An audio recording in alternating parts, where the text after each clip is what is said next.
अस्सलाम वालेकुम मेरे प्यारे से व्यूवर, कैसे हैं आप सब लोग। उम्मीद करती हूँ आप सब खैरियत से होंगे। अल्हम्दुलिल्लाह मैं भी खैरियत से हूँ। आज का व्लॉग हम यहाँ से शुरू करते हैं कि जब भी हम चावल बॉयल करते हैं बिरयानी के लिए या दाल चावल बना रहे हो, तो हमारे चावल क्या होते हैं, ये खिले खिले नहीं रहते। ये थोड़ी देर के बाद जो है ये इकट्ठा होना शुरू हो जाते हैं। तो यहाँ पर मैं आपके साथ बहुत ही ज़बरदस्त सी एक टिप शेयर करती हूँ कि जब चावल एंड वाली स्टेज पर पहुँच जाएं, पता चल जाए कि अब चावल बिल्कुल बॉयल हो चुके हैं, तो आपने क्या करना है, इसके अंदर 1 चम्मच वाइट सिरके का, जिसको हम विनीगर बोलते हैं, वो भरकर आपने डाल देना है और इसको हिलाकर इसके बाद आपने फ़ौरन से जो है चूल्हे को बंद कर देना है। और चूल्हे को बंद करने के बाद आपने इसको स्टेन आउट कर लेना है। लेकिन जब स्टेन आउट करें तो इसके ऊपर आपने इजाफी पानी नहीं डालना। इसके बाद आपने क्या करना है, एक और टिप आपके साथ शेयर करती हूँ। जैसे ही हम स्टेन आउट करके अपने बर्तन में डालते हैं तो चावल जो होते हैं कि वो नीचे लग जाते हैं बर्तन के साथ। तो आपने क्या करना है, जैसे ही अपने बर्तन के अंदर डालें तो बर्तन को पहले अच्छे से आपने ऑयलिंग के साथ ऑयल के साथ जो है आपने ग्रीस कर लेना है। तो ग्रीस करने से क्या होगा कि आपके चावल कभी भी जो है बर्तन के साथ नहीं लगेंगे। अब लास्ट टिप जो है चावलों की, वो मैं आपको बताती हूँ कि जब हम चावल को बॉयल कर लें, इसके बाद हम इसे 1 चम्मच देसी घी का भरकर इसके ऊपर डाल लें, तो इससे बहुत ही अच्छी सी जो चावलों में जो है खुशबू आती है। उम्मीद करती हूँ आपको चावलों की ये सारी टिप्स बहुत ही अच्छी लगी होंगी। आप ज़रूर आजमा कर देखें और मुझे कमेंट्स में बताएं। अगली टिप की तरफ चलते हैं कि हम क्या करते हैं कि बनाना तो हम खा लेते हैं और क्या करते हैं, इसके जो छिलके हैं हम उसको ज़ाया कर देते हैं। लेकिन आपको नहीं पता कि इनके छिलकों के अंदर कितना कैल्शियम, पोटाशियम और मैग्नीशियम होता है छिलकों के अंदर। अब हम इसको दोबारा यूज़ कैसे कर सकते हैं इनके छिलकों को। जी हाँ, आपने सही सुना, हम इनके छिलकों को इस्तेमाल करके अपने बहुत सारे मसलों को हल कर सकते हैं। यहाँ पर मैंने बनाना के छिलके ले लिए हैं और मैंने वीडियो दिखाने के लिए आपको, और वैसे भी मैंने इस्तेमाल करती हूँ छिलकों को, तो मैंने जो है 2 से 3 टाइम के जो छिलके थे वो मैंने इकट्ठे करके यहाँ पर रख लिए। अब इनको आप छोटे छोटे टुकड़ों में है वो काट लें।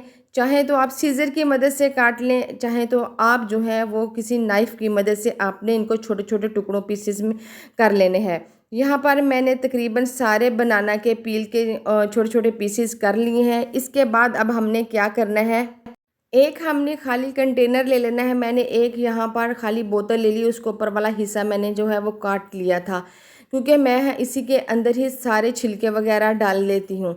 तो हमने क्या करना है, इसके अंदर हमने छिलके डाल देने हैं। डालने के बाद हमने क्या करना है, इसको पानी से रिफ़िल कर देना है।